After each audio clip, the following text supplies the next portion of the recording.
は違うのだよ、ザクとは。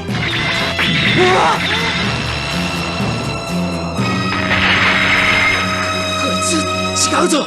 ザクなんかと走行もパワーも。 안녕하세요. 플라스미스 요한입니다. 오늘 영상에서 다루는 구프는 79년작 기동전사 건담의 등장 캐릭터인 람바랄이 타고 등장해 강렬한 존재감을 보여주면서 지금도 많은 팬을 가진 모빌 슈트입니다. 또한 08소대에 등장하는 노리스 패커드의 구프 커스텀과 함께 이 구프 계열 기체들은 진정한 남자의 기체라는 이미지를 가지고 있기도 하죠. 자, 그런데 사실 이 구프는 1년 전쟁 지온계 모빌 슈트 개발 계보에서 약간 애매한 위치에 있는 기체입니다. 자쿠가 지상에서 충분한 성능을 발휘하지 못하자 그 대안으로 구프가 개발된 것이었지만 여러가지 문제점을 한 번에 해결하기 위해 너무 많은 설계 사상을 한 기체에 반영하려다 보니 범용성이 좋은 것도 아니고 그렇다고 자쿠에 비해 엄청나게 좋은 성능을 가진 것도 아닌 애매한 기체가 되어버리고 말았기 때문이죠. 그래서 구프는 양산되고 얼마 지나지 않아 지상용 양산형 기체 자리를 금방 돔에게 내주고 말았습니다. 자, 그래서 오늘은 이 구프의 개발 과정에 대한 이야기와 함께 2016년에 발매된 하이그레이드 유니버설 센트리 구프 리바이브 버전 건프라를 살펴보도록 하겠습니다. 자, 그럼 본격적으로 이야기를 시작하기 전에 구독과 좋아요 그리고 알림 설정 부탁드립니다.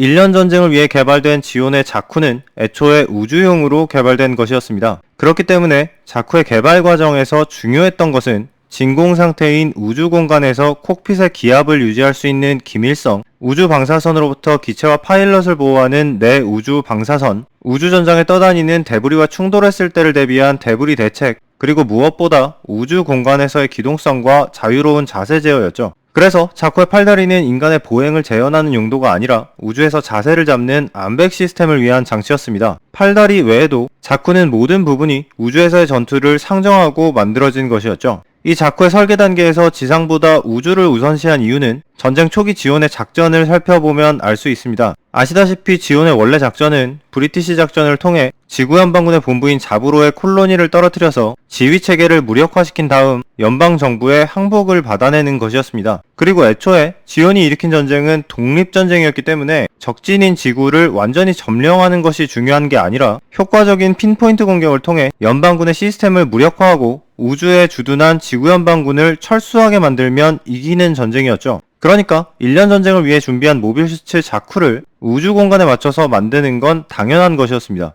자, 그런데 문제는 이게 계획대로 되질 않았다는 것이었습니다. 일단 브리티시 작전이 예상대로 되지 않는 바람에 지구로 떨어뜨린 콜로니가 자브로가 아닌 다른 곳에 떨어졌죠. 지구권에 막대한 피해를 입히기는 했지만 지구 연방군을 무력화시킨다는 원래의 목적을 달성하지 못했습니다. 그럼에도 불구하고 지레 겁을 먹은 지구 연방 정부가 사실상 항복선언이나 다름없는 조약을 맺으려고 했으나 지온이 포로로 잡았던 레빌 장군이 탈출해 지구권의 항전 의지에 불을 지피는 연설을 해버리면서 지온은 지구 연방의 항복을 받아내기 위해 지구를 점령할 수밖에 없게 되었죠. 게다가 남극조약에서 콜로니 낙하와 같은 질량병기 그리고 핵무기와 독가스의 사용이 금지되면서 전쟁은 재래식 병기와 전차, 항공기 그리고 모빌 슈츠를 사용한 지구전의 양상으로 옮겨지게 됩니다. 자, 그래서 지온은 지금까지 생산해둔 자쿠를 지구에 강화시켜서 지구의 여러 지역을 점령하게 되었죠. 그리고 여기에서부터 지온이 우주용으로 개발한 자쿠의 문제점들이 드러나기 시작합니다. 일단 중력이 없는 우주 공간에서 날아다니던 때와는 달리 중력하에서 자쿠는 당연히 비행이 불가능했고 보행 속도도 너무 느렸습니다.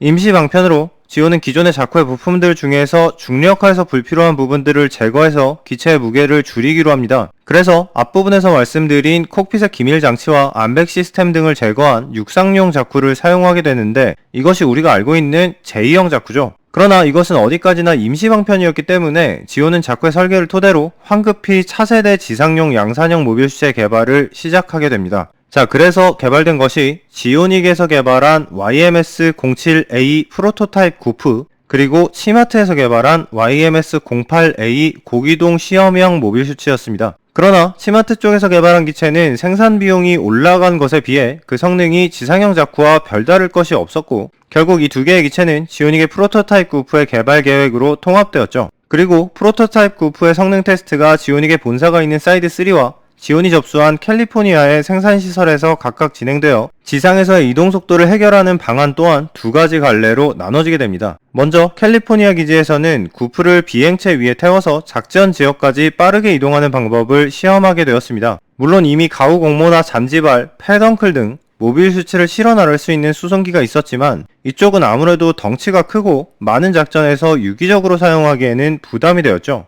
그래서 지온은 본래 폭격기로 사용하던 YS형 도다이에 모빌 수치를 태워서 이동하는 방법을 고안하게 됩니다. 도다이와의 통신을 위해 지휘관용 자쿠에만 달려있던 통신용 안테나가 구프의 기본 사양으로 채택되기도 했죠. 또한 도다이와 구프를 함께 운용하는 절차를 간략화하기 위해 교체식이 아닌 기체에 수납이 가능한 무기를 채택하게 되었습니다. 그래서 구프는 오른팔에 열선병기인 히트로드를 그리고 왼손에는 손가락에서 75mm 실탄을 발사하는 손 모양의 5연장 기관총을 탑재하게 되죠. 이 수납형 무기는 구프의 개발 단계에 처음부터 채택되었던 것은 아니라서 히트로드와 발칸이 없는 구프의 초기형도 있었습니다. 참고로 이 기체는 지오닉 프론트에서 아메아 펜릴 부대가 사용하는 게 나왔었죠. 아무튼 구프는 도다이와의 운용을 전제로 공중에서 빠르게 적에게 접근해 곧바로 근접전을 펼치는 전략을 기본 운용법으로 삼았기 때문에 자쿠보다 훨씬 커진 실드와 히트소드를 추가 무장으로 장비하기도 했습니다. 자, 그리고 사이드 3 쪽에서는 도다이와의 운용이 아니라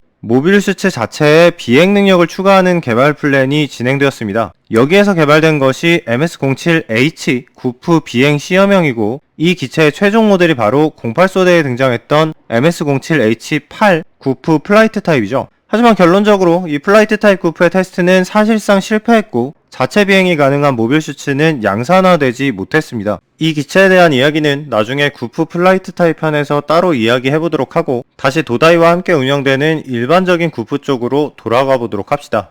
자, 우리가 알고 있는 이 구프는 앞서 설명드린 과정을 거쳐 짧은 기간 지온의 캘리포니아 기지에서 양산이 되었습니다. 그러나 이 기체는 단점을 보완하려다가 생긴 수많은 문제점을 안고 있는 기체로 완성되고 말았죠. 첫 번째 문제는 왼손의 발칸 등의 고정형 무기였습니다. 손의 역할을 할 수 있으면서도 발칸으로도 사용할 수 있도록 만들었기 때문에 구프의 왼손은 자쿠의 손보다 사이즈가 커져버렸습니다. 그래서 이 왼손으로는 자쿠가 사용하던 대다수의 무기들을 사용할 수가 없게 되었죠. 물론 오른손으로는 자쿠의 무기들을 사용할 수 있었지만 익숙한 무기를 한쪽 손으로만 사용할 수 있다는 구프의 단점은 비교적 실력이 없는 일반 파일럿들에게는 좀 곤란한 부분이었습니다. 게다가 기체에 고정되어 있는 무기들이 고장이라도 나면 사용할 수도 없는데 무게만 차지해서 방해가 되는 부분이 되기 일쑤였죠. 그리고 두 번째 문제는 구프와 함께 운영되는 도다이입니다. 도다이는 본래 수송기가 아니라 폭격기로 개발된 기체입니다. 그러니까 단지 모빌 수치를 태우기에 충분한 추력을 가지고 있고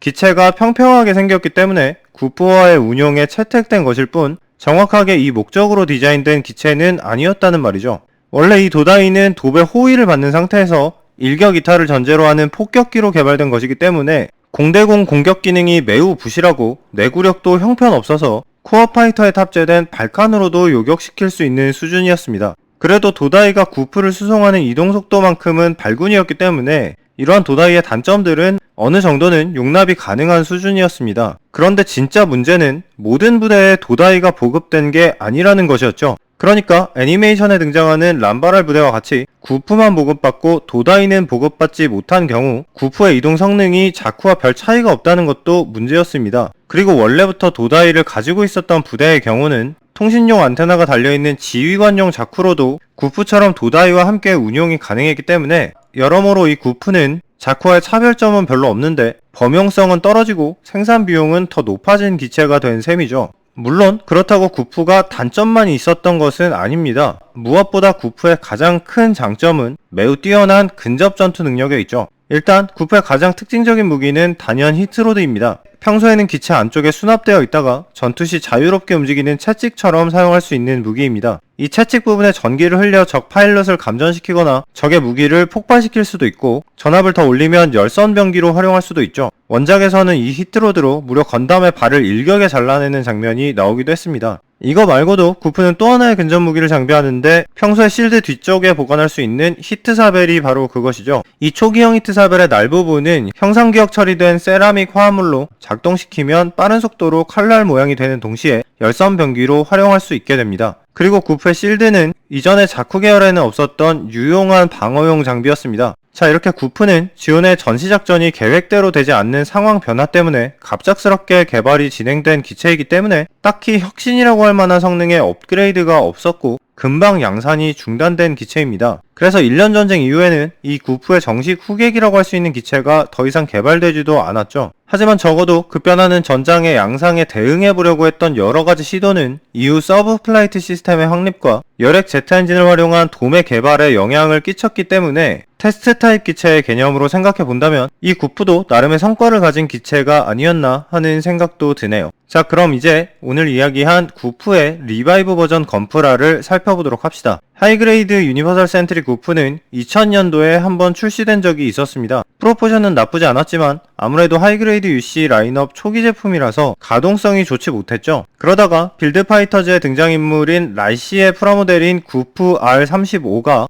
2014년에 신금형으로 발매되었고 이 제품의 부품을 유용해서 만들어진 제품이 바로 하이그레이드 UC 구프 리바이브 버전입니다. 그래서 런너를 보면 R35의 부품을 사용한 티가 많이 나는데요. 예를 들어 원래 하나만 장비하는 히트소드 부품이 2개씩 들어있고 실드의 부품 중에도 정크로 남는 부속이 있습니다. 박스 아트는 사막에서 자꾸 2대와 함께 전투를 벌이는 구프의 모습이 그려져 있는데 아마 원작 애니메이션의 람바랄 부대의 모습을 그린 것이 아닌가 싶네요. 파란색 런너는 설정색에 맞게 투톤으로 분할되어 있습니다. 그리고 가슴 부분의 삼각형 부분과 히트소드의 날 부분은 오렌지색 클리어로 사출되어 있네요. 그리고 히트로드 같은 경우에는 약간 연질로 사출되어 있기 때문에 손으로 휘어서 모양을 바꿔줄 수가 있습니다. 스티커는 모노아이에 붙이는 용도로 쓰이는 것 하나가 전부입니다. 머리 부분은 익숙한 구프의 모양에 비해서 코가 약간 더 길어 보이는 모양으로 나왔습니다. 그리고 모노아이는 머리 아래쪽에서 방향을 바꿔줄 수가 있습니다. 팔 부분은 양쪽이 다르게 생겼는데 오른팔에는 히트로드를 끼워줄 수 있게 튀어나와 있는 부분이 있고 왼팔에는 일반적인 손 대신 5연장 머신건을 끼워주게 됩니다. 그 외에도 손 부품이 꽤 풍부하게 들어있는데 일단 왼손용 발칸손은 편손과 무기를 잡는 손 2가지가 들어있습니다. 편손은 약간 가동이 돼서 손가락 방향을 바꿔줄 수도 있습니다. 그리고 양쪽 모두 일반적인 모양의 꽉진 손과 무기를 잡는 손이 들어있어서 왼쪽에도 발칸손 대신 일반 손을 끼워줄 수도 있습니다. 그리고 가동성 면에서 이 제품의 가장 큰 장점은 이 프론트 스커트의 구조입니다.